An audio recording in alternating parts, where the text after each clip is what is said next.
Guys, welcome to day 10. Thank you so much for joining me on this journey, and I hope your Marcothon running is doing well. If you're not running and you're just dipping in and out of the yoga, I hope you're finding these really helpful.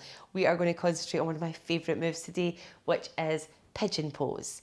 I absolutely love it, and as a runner, you should make this part of your daily bread.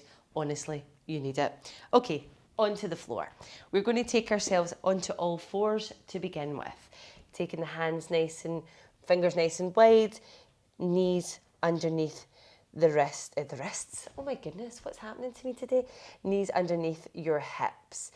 Right here, let's just work through that lovely little cat-cow to begin with. Just find that nice rounding of the spine here. And just working through that little movement as we go. So just be nice and gentle with the body. Find that nice little move here. Lovely. Remember, add in your own little embellishment. Should you want a little circle here, a little hip move, it's completely up to you. Nice. Bringing yourself back into all fours, we're going to extend that right leg behind you. Tuck that right toe, and you can have a light little bounce here as well, just warming into those little muscles as well. So find that nice little stretch. Lovely. We're going to lift that foot off the floor here, so it's going to be in line with your hip, so you don't need to lift it all the way up here, just nice and hip level. We're going to shift your weight over towards your right wrist, and you're going to lift that left hand off the floor. So like you're shaking Santa's hand here in front of me. You're just going to have your palm facing in towards your body. So we're going to take a nice little curl under. So all the weight isn't on this right wrist, it's on the left knee and the wrist. So we're trying to find our center here. Let's curl it all under for a little tap and push all the way back. Nice. Bringing it under for a little squeeze and a nice little push out. Lovely. Bringing it all the way under and a nice little push out. Very nice. Now from here, we're going to bend this right leg and we're going to send that left hand behind us. If you can grab your foot, great. If not, just have the stretch like you're trying to. It'll open up that shoulder. If you can hold the foot, press into your hand and open that left shoulder to the side. So push into your right hand here, your left knee to open up the body. Push the foot into the hand, so everything is really active. Lovely. And bring it back. Bringing your hands back to the floor, keep that knee off and just have a little hip circle here. So this is all in preparation for pigeon. So maybe just go 2 or 3 in one direction, 2 or 3 in the other. Lovely. Sit yourself back into your heels. Give your wrists a wee shake. I know sometimes it can feel a lot on the wrists, so we don't want to put them through any more than they need. Back onto all fours. Extend that left leg. Take that nice little bounce back and forward, warming up the calf, warming up the feet. Getting used to being on your all fours here. Nice little bits of movement. Let's lift that left leg up to hip height and lift the right hand up. Nice. Let's curl it all the way under. A little squeeze and push. Nice. Bring the breath in if you can. So inhale to extend the arm and leg. Exhale to curl it under. Last one.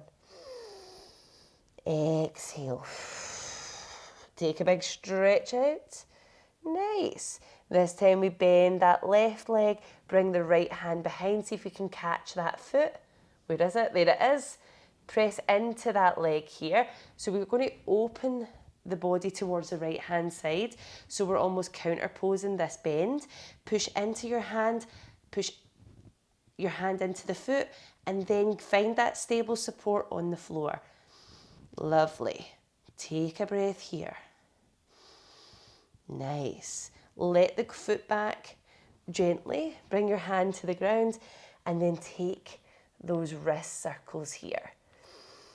Nice. The wrist circles, hip circles, sorry. And come in the other direction. Nice. Sink back towards your heels. Give your body a little shake here. Give the wrists a little bit of movement. Fingers a little wiggle before we move on to our pigeon pose. So this will be a quick demo.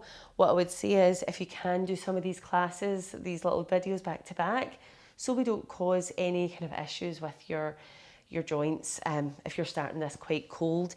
So it's good to have a bit more of a warm up before this.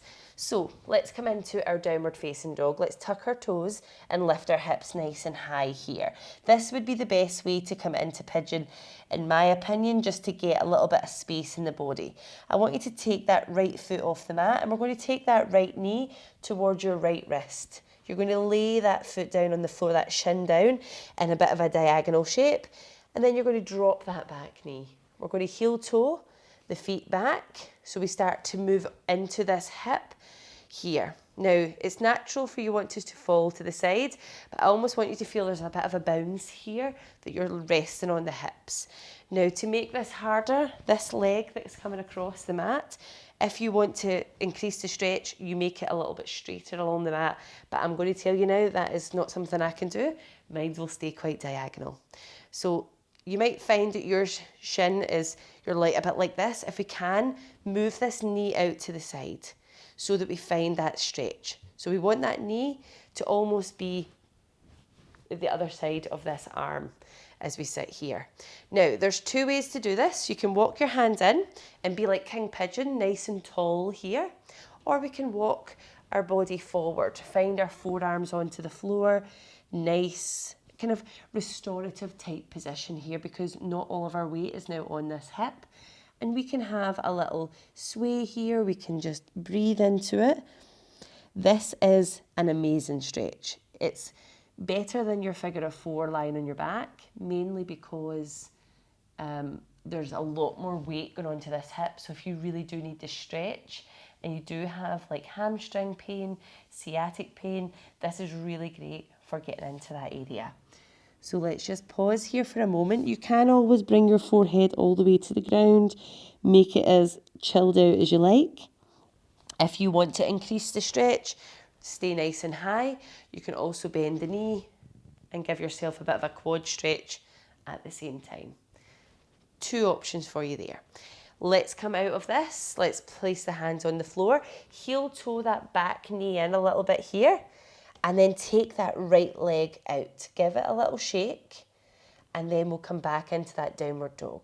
So downward dog is great for just shaking off those little harder stretches in the body, harder little moves. So this time we'll move on to the left hand side, bring that shin along in a diagonal way and heel toe that right knee back. Pick your poison. Do you want to sit up nice and tall like king pigeon, or do you want to allow a little melting down on towards the floor? Let yourself rest. Taking a few breaths here. And I'm quite a good big fan of movement in your body, so sometimes I quite like a little hip sway to the sides. Just helps me get into those little hard to reach areas, sometimes a little bit of stiffness, but it can also be quite nice to be comfortable with being uncomfortable. Now, I'm not talking about pain, but I'm talking about those moments where you go, God, this is either hard or a lot like really stiff. These are the bits that you have to work into. So make sure you're warm enough when you do some of these poses, like run through your sun salutations, run through some of these videos, and then tackle those harder areas as well. Let's walk our hands all the way back up. At this time, instead of coming into downward dog, let's just fall towards that left bum cheek and swing those legs round. Give your legs a little shake here. It'll still work just as well. And then plant your feet and give yourself a little hug underneath your legs as well. So that kind of relaxes the hip down and eases off anything in the back, especially because we're dealing with the hip and the glute area as well. So that was just a really quick chat about pigeon. I'm sure we'll feature it a few more times this month, but I hope you enjoyed that. Thank you for joining me in day 10, and I'll see you tomorrow for day 11. We're almost halfway there.